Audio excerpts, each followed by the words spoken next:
T20 క్రికెట్లో ఎప్పుడు ఏం జరుగుతుందో ఎవరూ ఊహించలేరు. నిన్నటి వరకు ఆకాశమే హద్దుగా చెలరేగిపోయిన టీమిండియాకి సౌత్ ఆఫ్రికా ఊహించని షాక్ ఇచ్చింది. షాక్ అంటే అలా ఇలా కూడా కాదు. ఈ మ్యాచ్ లో ఇండియా సౌత్ ఆఫ్రికాను కనీసం పోటీ కూడా ఇవ్వలేక 76 రన్స్ తేడాతో దారుణంగా ఓడిపోయి ఒక చెత్త రికార్డ్ ని క్రియేట్ చేసింది.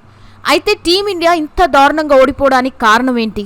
ప్రతి మ్యాచ్ లోనూ అభిషేక్ శర్మ ఎందుకు ఫెయిల్ అవుతున్నాడు? మ్యాచ్ ఓటమి గురించి సూర్యకుమార్ యాదవ్ చెప్పిన సంచలన విషయాలేంటి? ఇక ఒక్క మ్యాచ్ ఓడిపోయినా ఇండియా ఇంటికేనా? టీమిండియా సిరీస్ వార్నింగ్ ఇచ్చిన మాజీ క్రికెటర్స్ ఎవరు అనే విషయాల్ని వీడియోలో మనం ఇప్పుడు తెలుసుకుందాం. టీమిండియా ఓడిపోవడానికి రీజన్ ఏమై ఉంటుందో మీ అభిప్రాయాన్ని కామెంట్స్ లో రాసి వీడియోని ఎండ్ వరకు చూడండి. 2023 వరల్డ్ కప్ ఫైనల్ ఓటమి తర్వాత అదే వేదికపై ఇండియా మరోసారి దారుణంగా ఓడిపోయింది. టీ20 వరల్డ్ కప్ 2026 లో భాగంగా జరిగిన ఈ సూపర్ 8 మ్యాచ్ లో సౌత్ ఆఫ్రికా ఏకంగా 76 రన్స్ భారీ తేడాతో ఇండియాని ఓడించింది. ఇది టీ20 వరల్డ్ కప్ చరిత్రలోనే పరుగుల పరంగా ఇండియాకి ఎదురైన అతిపెద్ద ఓటమి. ఇంతకుముందు 2010లో ఆస్ట్రేలియాపై 49 పరుగులు తేడాతో ఓడిపోగా ఇప్పుడు ఆ రికార్డు తుడిచిపెట్టుకుపోయింది. అలాగే అన్ని టీ20 ఫార్మెట్లను పరిగణలోకి తీసుకుంటే 2019లో న్యూజిలాండ్ పై ఎదురైన 80 పరుగుల ఓటమి తర్వాత ఇది రెండో అతిపెద్ద పరాజయం. ఈ ఘోర ఓటమి ఇండియా యొక్క నెట్ రన్ రేట్ ని దారుణంగా దెబ్బతీసింది. దీనివల్ల ఇప్పుడు సెమీస్ కి చేరాలంటే వచ్చే 2 మ్యాచ్ల్లోనూ ఇండియా ఖచ్చితంగా గెలవాల్సిన పరిస్థితి ఏర్పడింది. మ్యాచ్ ఆరంభంలో టాస్ గెలిచిన South Africa captain Aiden Markram ఏ మాత్రం తడబడకుండా బ్యాటింగ్ ఎంచుకున్నాడు.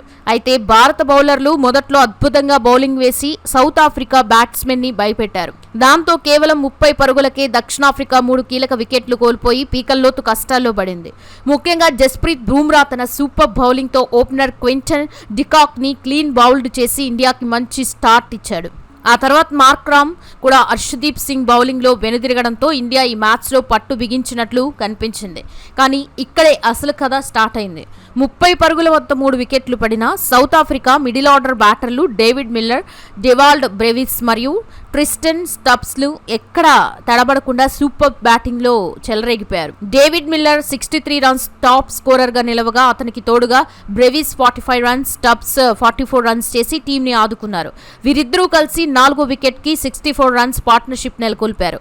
ఇక పిచ్ బ్యాటింగ్ కి అంత సులభంగా లేకపోయినా స్మార్ట్ గా ఆడుతూ గ్యాప్స్ వెతుక్కుంటూ పరుగులు సాధించారని మార్క్రామ్ తర్వాత ప్రశంసించాడు.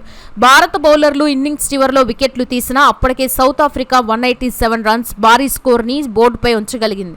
ఈ స్కోర్ సాధించడంలో మిడిల్ ఆర్డర్ బ్యాట్స్మెన్ రోల్ చాలా కీలకంగా మారింది. ఇక 188 రన్స్ లక్ష్యంతో బరిలోకి దిగిన టీమిండియా ఇన్నింగ్స్ గురించి మాట్లాడుకుంటే అది ఒక పీడకల్లా సాగింది. పవర్ ప్లే ముగిసేసరికి ఇండియా కోలుకోలేని దెబ్బతింది. ఇషాన్ కిషన్ డక్అవుట్ అవ్వగా తిలక్ వర్మ కేవలం ఒక్క పరుక్కే పెవిలియన్ కి చేరాడు. ఇక ఈ మ్యాచ్ అన్న ఆడతాడని ఎంతో మంది ఆశలు పెట్టుకున్న విధ్వంసకర ఓపెనర్ అభిషేక్ శర్మ 15 రన్స్ మాత్రమే చేసి మార్కో జాన్సన్ బౌలింగ్ లో క్యాచ్ అవుట్ అయ్యాడు. అభిషేక్ గత 3 లీగ్ మ్యాచ్ల్లోనూ డకౌట్ అవ్వగా ఇప్పుడు సూపర్ 8 లో కూడా అదే పేలవ ఫామ్ ని కొనసాగించడం అభిమానులు నిరాశకి గురి చేసింది. దీనివల్ల క్రికెట్ అనలిస్టులు అతని స్థానంలో మార్పులు చేయాలని సూచిస్తున్నారు. ఇక కెప్టెన్ సూర్యకుమార్ యాదవ్ కూడా 18 రన్స్ చేసి అవుట్ అవ్వడంతో ఇండియా 57 రన్స్ కే 5 వికెట్లు కోల్పోయింది. వాషింగ్టన్ సుందర్ 11 రన్స్ చేసి అవుట్ అవ్వగా కాసేపు బాగానే ఆడిన హార్దిక్ పాండ్యా 18 రన్స్ చేసి కేశవ్ మహారాజ్ బౌలింగ్ లో 6 కొట్టే క్రమంలో అవుట్ అయ్యాడు. ఆ వెంటనే రింకు సింగ్ కూడా రెండో బాల్ కి డకౌట్ అవ్వగా శివం దుబే ఒక్కడే 42 రన్స్ లో చివరి వరకు పోరాడి ఇండియా తరఫున టాప్ స్కోరర్ గా నిలిచాడు. కానీ అతనికి అవతలి వైపు నుండి ఎవరూ సహకారం అందించలేదు. South Africa bowler Marco Jansen 4 wickets తో భారత వెన్ను విరిచాడు. అతనికి తోడుగా కేశవ్ మహారాజ్ 3 వికెట్లు తీసి స్పిన్ మ్యాజిక్ చేశాడు. అలా చివరికి ఇండియా 18.5 ఓవర్స్ లో 111 పరుగులకే ఆల్అౌట్ అయ్యి ఘోర పరాజయాన్ని మూటగట్టుకుంది. ఈ మ్యాచ్ లో ఇండియా ఓడిపోయినా జస్ప్రీత్ బూమ్రా మాత్రం తన వ్యక్తిగత ప్రదర్శనలో అందరినీ ఆశ్చర్యపరిచాడు. ఈ మ్యాచ్ లో బూమ్రా తన 4 ఓవర్ల కోటాలో కేవలం 15 రన్స్ మాత్రమే ఇచ్చి 3 వికెట్లు పడగొట్టాడు. ఈ ప్రదర్శనతో అతను టీ20 వరల్డ్ కప్ చరిత్రలో ఇండియా తరఫున అత్యధిక వికెట్లు తీసిన బౌలర్ గా సరికొత్త రికార్డు సృష్టించాడు. ఇప్పటివరకు బూమ్రా ఖాతాలో 33 వికెట్లున్నాయి. అతని తర్వాత 32 వికెట్లతో రవిచంద్రన్ అశ్విన్ మరియు హర్షదీప్ సింగ్లు ఉన్నారు. బూమ్రా మరియు హర్షదీప్ జోడీ కలిసి ఈ మ్యాచ్ లో 5 వికెట్లు తీసి తమ వంతు కృషి చేసిన బ్యాటర్ల వైఫల్యం వల్ల ఆ శ్రమ వృధా అయింది. ఇక మ్యాచ్ అయిపోయిన తర్వాత కెప్టెన్ సూర్యకుమార్ యాదవ్ మాట్లాడుతూ ఈ ఓటమికి ప్రధాన కారణం పవర్ ప్లేలో వరుస వికెట్లు కోల్పోవడమేనని అంగీకరించాడు. 180 పరుగుల పైన లక్ష్యాన్ని చేస్తున్నప్పుడు చిన్న పార్ట్నర్షిప్స్ అవసరమని, కానీ తాము ఆ విషయంలో విఫలమయ్యామని చెప్పాడు. అయితే బౌలర్లు తమ పనిని చక్కగా నిర్వహించారని, బుమ్రా మరియు హర్షదీప్ జోడీ అద్భుతంగా బౌలింగ్ చేశారని మెచ్చుకున్నాడు. తదుపరి మ్యాచ్ జింబాబ్వేతో ఉందని, అందులో బలంగా తిరిగి వస్తామని ధీమా వ్యక్తం చేశాడు. ఇక ఈ ఓటమిపై భారత మాజీ ఆటగాళ్లు చాలా ఘాటుగా స్పందించారు. టీమిండియా మాజీ ఆల్రౌండర్ ఇర్ఫాన్ పఠాన్ మాట్లాడుతూ బ్యాటింగ్ వైఫల్యాలు ఈ వరల్డ్ కప్లో ఇండియాకి నిరంతరం సమస్యగా మారుతున్నాయని ఆవేదన వ్యక్తం చేశాడు. అలాగే మురళీ కార్తీక్ కూడా అసలు టీంలో పోరాట పటిమ కనిపించలేదని, డ్రెస్సింగ్ రూమ్లో నిరాశ స్పష్టంగా కనిపిస్తోందని విమర్శించాడు. ఇక మైఖెల్ వాన్ ఈ విజయాన్ని సౌత్ ఆఫ్రికా క్లీన్ ప్రదర్శనగా అభివర్ణించగా, మొహమ్మద్ కైఫ్ వంటి వారు, విరాట్ కోహ్లీ మరియు రోహిత్ శర్మ వంటి సీనియర్లు లేకపోవడం టీమిండియా గేమ్ ప్లేలో స్పష్టంగా కనిపిస్తుందని అభిప్రాయపడ్డారు. అలాగే జట్టు ఎంపికలో అక్షర్ పటేల్ ని పక్కన పెట్టడంపై కూడా విమర్శలు వ్యక్తమవుతున్నాయి.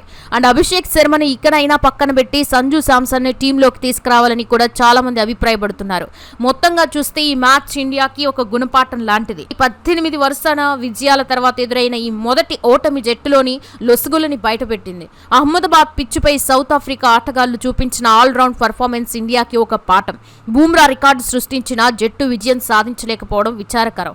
ఇప్పుడు ఇండియా సెమీస్ చేరాలంటే మిగిలిన 2 మ్యాచ్లు అంటే జింబాబ్వే మరియు వెస్టిండీస్ తో జరిగే మ్యాచ్ లో ఖచ్చితంగా గెలవాల్సి ఉంటుంది. ఇప్పుడు ఈ మ్యాచ్ లో నెట్ రన్ రేట్ కూడా తగ్గిన నేపథ్యంలో కేవలం గెలవడమే కాదు, భారీ తేడాతో గెలవడం ఇప్పుడు అనివార్యంగా మారింది. ఇక చివరిగా క్రికెట్లో గెలుపోటములు సహజం, కానీ ఒత్తిడి సమయాల్లో మన బ్యాటర్లు ఎందుకు పదే విఫలమవుతున్నారు? ఇది కేవలం టెక్నిక్ సమస్యనా లేక ప్రెషర్ హ్యాండిల్ చేయలేకపోవడమా అనేది ఇకనైనా మన వాళ్ళు తెలుసుకోవాలి. ఈ ఓటమి నుంచి పాఠాలు నేర్చుకుని టీమిండియా తదుపరి మ్యాచ్ల్లో పుంజుకొని వరల్డ్ కప్ కలని నిజం చేస్తుందని ఆశిద్దాం. సో ఇది ఫ్రెండ్స్, ఈ వీడియో మీకు నచ్చితే లైక్ చేయండి, షేర్ చేయండి. ఇలాంటి మరెన్నో క్రికెట్ అప్డేట్స్ కోసం, ఇంట్రెస్టింగ్ వీడియోస్ కోసం మన ఛానల్ని ఫాలో అయ్యి సబ్స్క్రైబ్ చేసుకోండి. Thanks for watching.